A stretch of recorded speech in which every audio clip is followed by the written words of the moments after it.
खबर उत्तराखंड में आप सभी का स्वागत है। मैं हूं आपके साथ रूपाली शर्मा। तो चलिए बुलेटिन की शुरुआत करते हैं। सबसे पहले बात करेंगे देहरादून की।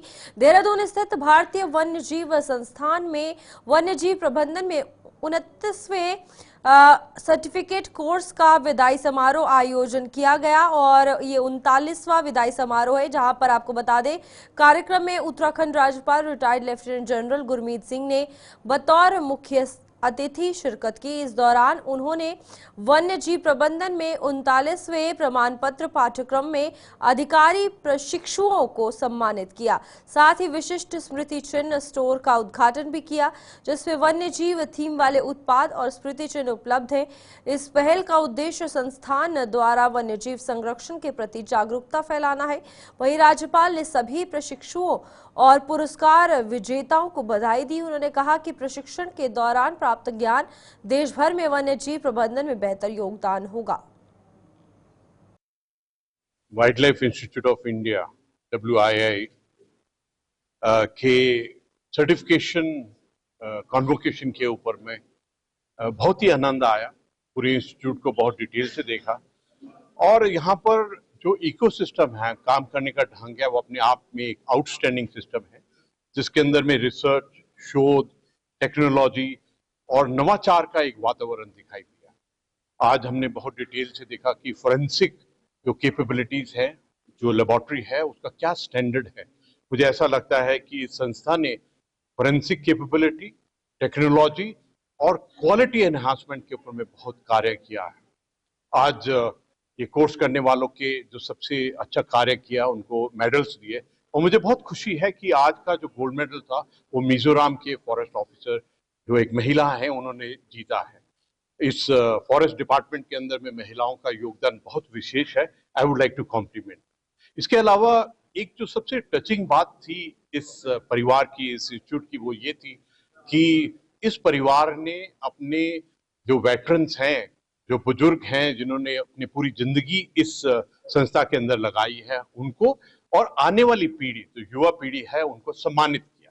तो मुझे ऐसा लगता है कि इस संस्था का जो मकसद है, जो एम है कि किस प्रकार 2047 के ऊपर में कार्य किया जाए ताकि आने वाले टाइम के ऊपर में भारत को किस प्रकार विकसित राष्ट्र, आत्मनिर्भर भारत और विश्व गुरु के स्थान पर, उस पर बहुत मेहनत लगेगी। और मुझे खुशी है कि फॉरेस्ट ऑफिशियल्स के अंदर में एक अलग ही एक एक्सीलेंस है, जिसके अंदर में उनके जो स्टैंडर्ड्स हैं, काम करने का ढंग है, जिस प्रकार से वो संस्था को आगे लेके जाना चाहते हैं।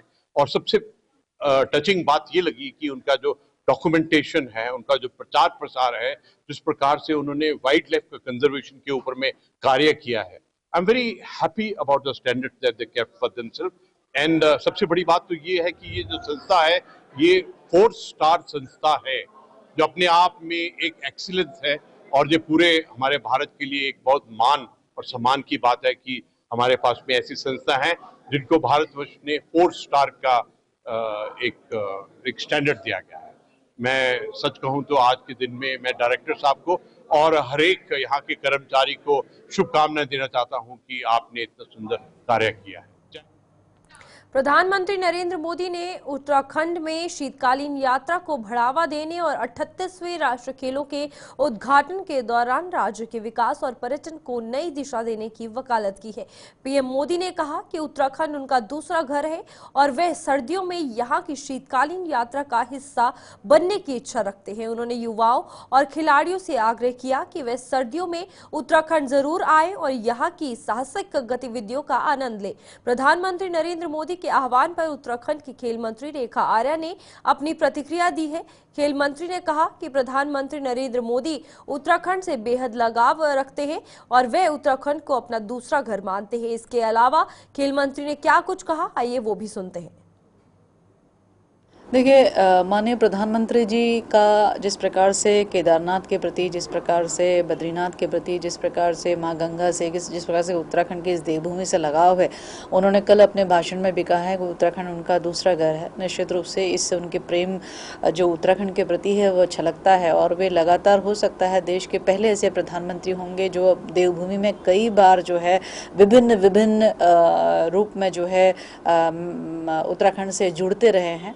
अब की बार शीतकालीन यात्रा के लिए माननीय प्रधानमंत्री जी ने अपने उद्बोधन में कहा है, तो हम यही उम्मीद करते हैं कि माननीय प्रधानमंत्री जी शीतकालीन यात्रा के लिए हम सबको प्रेरित करने के लिए निश्चित रूप से उत्तराखंड इस देवभूमि में पदार्पण करेंगे। और निश्चित रूप से जो माननीय मुख्यमंत्री जी के द्वारा एक इनिशिएटिव लिया गया है कि शीतकालीन यात्रा को बढ़ावा मिलना चाहिए, माननीय प्रधानमंत्री जी के आगमन के बाद से मुझे उसमें यही दिखता है कि हमारी शीतकालीन यात्रा भी हमारी जैसे और अन्य यात्राएं केदारनाथ बद्रीनाथ की यात्राएं चलती है उसी तरीके से यात्रा भी फिर से एक गति पकड़ेगी। प्रदेश के पर्यटन, धर्मस्व एवं संस्कृति मंत्री सतपाल महाराज ने प्रयागराज महाकुंभ 2025 में लगे उत्तराखंड पेविलियन का दौरा किया और प्रदेश के विभिन्न स्टॉलों का निरीक्षण किया। इस दौरान उन्होंने कहा कि यहां पर उत्तराखंड के अंतर्राष्ट्रीय ब्रांड हाउस ऑफ हिमालय के स्टॉल पर बहुत से उत्पाद रखे गए हैं जिन्हें बड़ी संख्या में लोग पसंद कर रहे हैं। उत्तराखंड के सभी उत्पादों के प्रति यहाँ लोगों में काफी रुचि देखने को मिल रही है।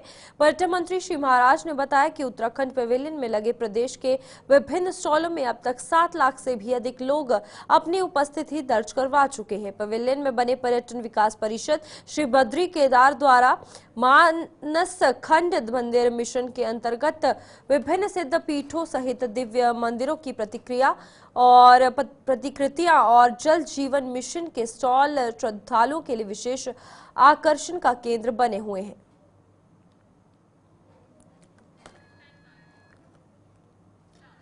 प्रयागराज महाकुंभ जैसे विशाल धार्मिक आयोजन में उत्तराखंड एसडीआरएफ के जवान महत्वपूर्ण भूमिका निभा रहे हैं। घाटों पर श्रद्धालुओं की सुरक्षा सुनिश्चित करने के साथ ही एसडीआरएफ जवान कठिन परिस्थितियों में राहत कार्यों, आपातकालीन सेवाओं और जरूरत पड़ने पर त्वरित प्रतिक्रिया देने के लिए पूरी निष्ठा से डटे हुए हैं। एसडीआरएफ उत्तराखंड की सेवाएं महाकुंभ जैसे विशाल धार्मिक आयोजन को सफल और सुरक्षित बनाने में अहम योगदान दे रही है। उत्तराखंड में समान नागरिक बिल यानी यूसीसी लागू होने के बाद सियासत खूब गरमा गई है। कई लोग व विपक्षी दल यूसीसी का विरोध कर रहे हैं। लोहाघाट में पूर्व कांग्रेस प्रदेश उपाध्यक्ष भागीरथ भट्ट ने यूसीसी बिल का विरोध करते हुए कहा कि इस बिल का प्रदेश की जनता को कोई फायदा नहीं है। इस बिल से ना तो किसी को रोजगार मिलना है और ना ही प्रदेश का विकास होना है। उन्होंने कहा बिल में सबसे बड़ा आपत्तिजनक विषय लिव इन रिलेशनशिप है। साथ ही कहा कि प्रदेश के मुख्यमंत्री रोज लव जिहाद के खिलाफ बोलते हैं, लेकिन इस कानून के माध्यम से सरकार ने लव जिहाद को कानूनी मान्यता दे दी है।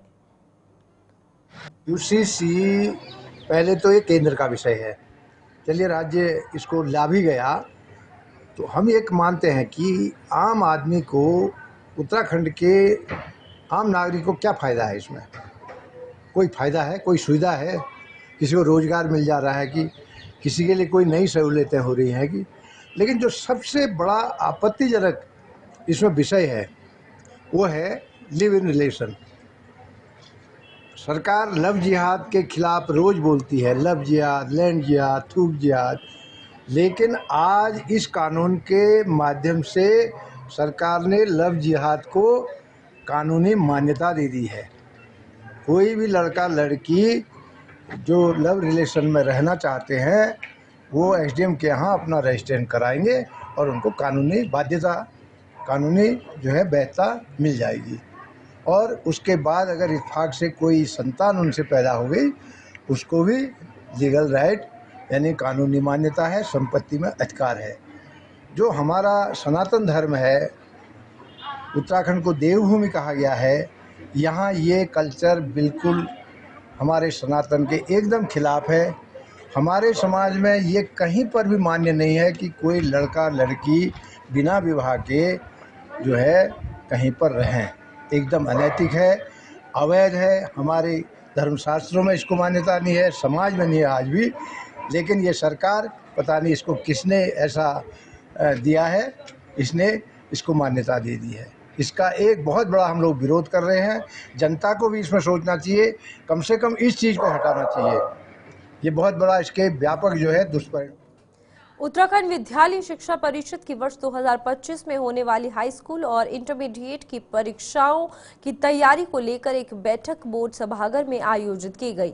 बोर्ड के सचिव विनोद प्रसाद सिमिल्टी ने जानकारी देकर बताया, प्रदेश के अंदर उत्तराखंड बोर्ड की परीक्षा 21 फरवरी से शुरू होकर 11 मार्च तक होगी। वहीं परीक्षा की तैयारी को लेकर सभी जनपदों के मुख्य शिक्षा अधिकारी, मुख्य संकलन केंद्र व उप संकलन केंद्र के प्रभारी अधिकारियों को बैठक में बुलाया गया है।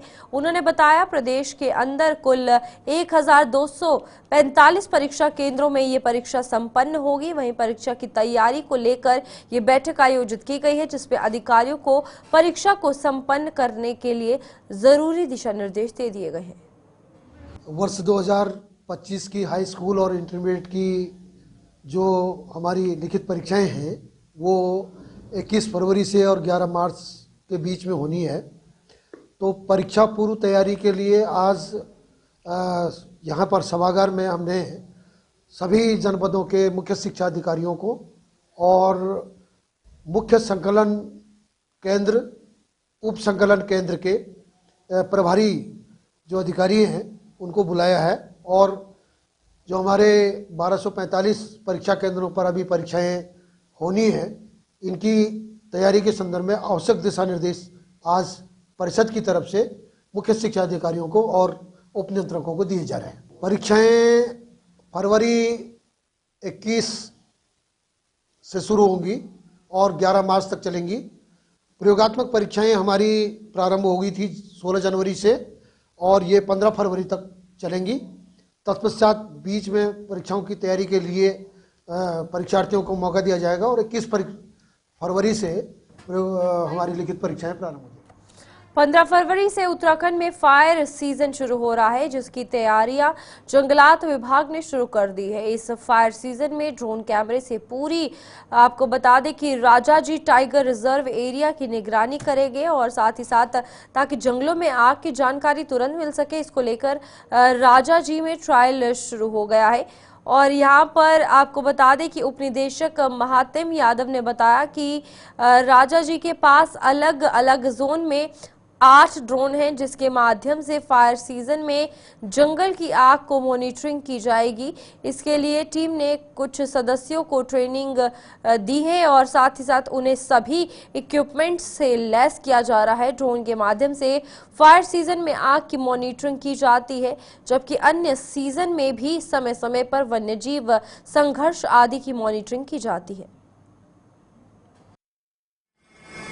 देखिए 2024 में राजाजी में एक अभिनव प्रयास हुआ कि जिसमें हम ड्रोन का इस्तेमाल करते थे फायर मॉनिटरिंग के लिए।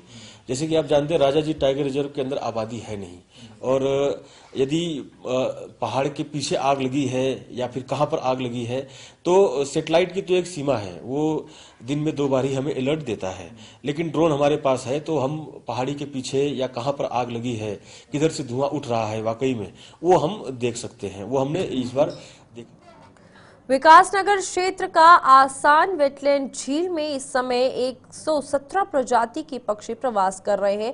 वहीं आपको बता दें कि ये पक्षी विदेशों से कई हजारों किलोमीटर की लंबी यात्रा करके आसान वेटलैंड झील में हर साल अक्टूबर महीने में प्रवास के लिए आते हैं। इनकी गणना आसान वेटलैंड वन विभाग के द्वारा की जाती है। विदेशी मेहमानों की गणना को लेकर वन विभाग के अधिकारी से इस बारे में पूछा गया तो उन्होंने बताया कि गणना के अनुसार 117 प्रजाति के 512 से अधिक पक्षियों की गणना अक्टूबर महीने में की गई थी। इस समय से अधिक पक्षी यहां पर प्रवास कर रहे हैं, जो मार्च महीने तक प्रवास पर रहेंगे। वेटलैंड कंजर्वेशन रिजर्व में माह अक्टूबर के प्रथम सप्ताह में प्रवासी पक्षियों का आना प्रारंभ होता है। तो अभी जो जनवरी में गणना की गई है, इसमें 117 प्रकार के स्थानीय एवं प्रवासी पक्षी पाए गए हैं, जिसमें 5225 की इनकी संख्या पाई गई है। और अब ये जो जाना शुरू करेंगे तो फरवरी के लास्ट वीक से जाना शुरू करेंगे और मार्च तक लगभग प्रवासी पक्षी जा चुके हैं। यहाँ पे केवल आपको स्थानीय पक्षियों को देखने के लिए मिलेंगे। किस किस तरह के प्रवासी पक्षी यहाँ पे आते हैं? इसमें रेड क्रिस्टेड पोचार्ड है, रेडी सेल्डैक है, गैडवाल है, मलाड है, कूट है, यूरेशियन विजन्स हैं, तो स्टॉर्क्स भी हैं और पलास फिश ईगल्स भी है जो पेयर में दिखाई दिया है इस बार। तो इस प्रकार के पक्षी दुर्लभ प्रजाति का पक्षी। उधम सिंह नगर में राष्ट्र खेल का आयोजन हुआ है। राष्ट्र खेल की वॉलीबॉल प्रतियोगिता का उधम सिंह नगर में शुभारंभ हुआ है। इस अवसर पर मुख्य अतिथि एशियन फेंसिंग फेडरेशन महासचिव व पूर्व महासचिव भारतीय ओलंपिक संघ राजीव मेहता, सचिव समाज कल्याण व नोडल ऑफिसर 38वें राष्ट्र खेल जनपद उधम सिंह नगर डॉक्टर नीरज खेरवाल व जिलाधिकारी नितिन सिंह भदौरिया तथा अन्य अतिथियों ने प्रतियोगिता का दीप प्रज्वलित कर शुभारंभ किया। कार्यक्रम को संबोधित करते हुए मुख्य अतिथि राजीव मेहता ने सभी खिलाड़ियों का स्वागत करते हुए खिलाड़ियों को शुभकामनाएं दी। उन्होंने कहा, प्रधानमंत्री नरेंद्र मोदी व मुख्यमंत्री पुष्कर सिंह धामी ने मंगलवार को देहरादून में 38वें राष्ट्र खेलों का भव्य रूप से विधिवत शुभारंभ किया। नोडल अधिकारी डॉक्टर नीरज खेरवाल ने कहा, प्रधानमंत्री व मुख्यमंत्री के प्रयासों से हमें 38वें राष्ट्र खेल कराने की मेजबानी मिली है। ये हमारे लिए हर्ष की बात है। अच्छा अचीवमेंट है उत्तराखंड का और खासकर यहाँ के खिलाड़ियों का, पब्लिक का। नेशनल गेम उत्तराखंड हमारा जब सेपरेशन हुआ यूपी से, आज हमारा सौभाग्य है कि उत्तराखंड में नेशनल गेम होने जा रहा है। यूपी आज तक नहीं करा पाया, तो this is the achievement of the Uttarakhand government and Olympic association. कैसे देखते हैं जिस तरह से उठाया जा रहा है? देखिए, आपने जो इंफ्रास्ट्रक्चर यहाँ बनाया, आप देखिए सब घूम घूम के स्टेडियम्स, वर्ल्ड क्लास इंफ्रास्ट्रक्चर यहाँ उत्तराखंड में बना है। आप देहरादून चले आइए, आप हरिद्वार चले आइए, ऋषिकेश चले आइए, हल्द्वानी चले आइए, आप यहाँ रुद्रपुर खड़े हैं। जनपद पौड़ी के लेसडोन के नीचे पट्टी कोड़िया के बीच मधुगंगा नामक एक नदी बहती है, जहां स्कंद पुराण के अनुसार इस नदी पर 360 महादेव के मठ यानी मंदिर है, जिनमें से कुछ का तो निर्माण हो गया है, कुछ मिलते जा रहे हैं।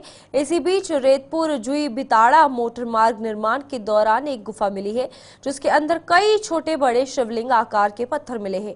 इस गुफा में स्थित शिवलिंगों में प्राकृतिक रूप से पानी भी चढ़ रहा है। जब से ये गुफा मिली है, तब से यहाँ पर शिव भक्तों का तांता लगा हुआ है। रोज बड़ी संख्या में लोग यहाँ पर आ रहे हैं। बीते दिन में लेसडोन विधायक दलीप सिंह रावत भी मंदिर में दर्शन करने आए थे।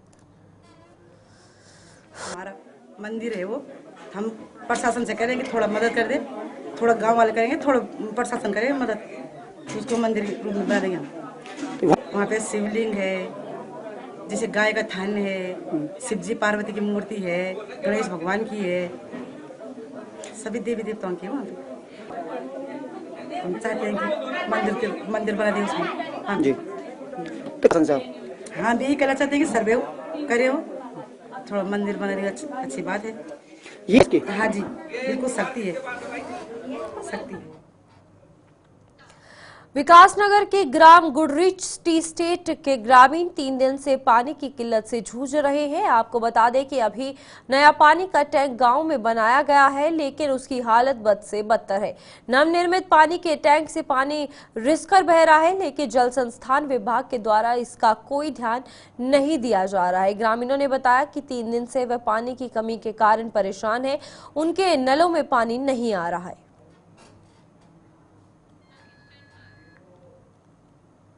करीब 3 दशक के बाद अल्मोड़ा नगर निकाय चुनाव में भाजपा ने जीत दर्ज की है। भाजपा प्रत्याशी की जीत के बाद पहली बार हुई प्रेस वार्ता में जिला अध्यक्ष रमेश बहुगुणा ने कहा कि 37 साल बाद भाजपा की जीत हुई है और 1996 के बाद से अल्मोड़ा में विपक्षी दल ने लगातार सरकार बनाई है, लेकिन अब जनता ने प्रधानमंत्री व मुख्यमंत्री के कार्यों पर मुहर लगाते हुए बीजेपी को जनादेश दिया है। उन्होंने जनता का आभार जताया है और कहा है कि चुनाव में जारी संकल्प पत्र में बीजेपी ने जनता से जो भी वादे किए हैं उसे अगले 5 साल में पूरा किया जाएगा। अपने अल्मोड़ा जनपद की संभ्रांत जनता का धन्यवाद करता हूं, जो 3 दशक के बाद हमको जीत मिली है। ये जीत हमारी जीत नहीं, जनता की जीत है। हम हमेशा कहते रहे कि इस बार हमको मेयर बना दो, इस बार हमको यहाँ का अध्यक्ष बना दो नगर पालिका का, पर जनता ने तब नहीं सुना। आज जनता ने उस बात को सुना है, क्योंकि केंद्र में भारतीय जसपुर के कोतवाली क्षेत्र के तीर्थनगर नंबर 3 निवासी एक युवक भोगपुर डैम में मछली पकड़ने के लिए जाल डालने गया था, लेकिन युवक डैम में डूब गया और जिसकी सूचना स्थानीय लोगों द्वारा प्रशासन को दी। सूचना के बाद पुलिस प्रशासन, राजस्व विभाग और एनडीआरएफ और एसडीआरएफ की टीम युवक की तलाश में जुट गई, जिसका शव लगभग 30 घंटे के बाद डैम में से मिला। मृतक की पहचान 25 वर्ष बूटा सिंह पुत्र टीका सिंह के रूप में की गई है। उप जिलाधिकारी जसपुर चतर सिंह चौहान ने बताया कि एक युवक के डूबने की सूचना प्राप्त हुई थी, जिसमें एनडीआरएफ और एसडीआरएफ सर्च अभियान चलाया गया था। करीब 30 घंटे के सर्च के बाद शव को तलाश कर लिया गया है। हाँ जी, कल एक युवक के डूबने की सूचना प्राप्त हुई थी, जिसमें तत्काल ही एसडीआरएफ और एनडीआरएफ की टीमों के द्वारा उसमें सर्च अभियान चलाया गया था डैम में, और करीब 28-30 घंटे की सर्च के बाद आज डेड बॉडी रिकवर कर ली गई है और डेड बॉडी को पोस्टमार्टम के लिए भेज दिया गया है। चलिए, उत्तराखंड की बुलेटिन में इतना ही। खबरों का सिलसिला जारी रहेगा। आप देखते रहिए गुलिस्तान न्यूज।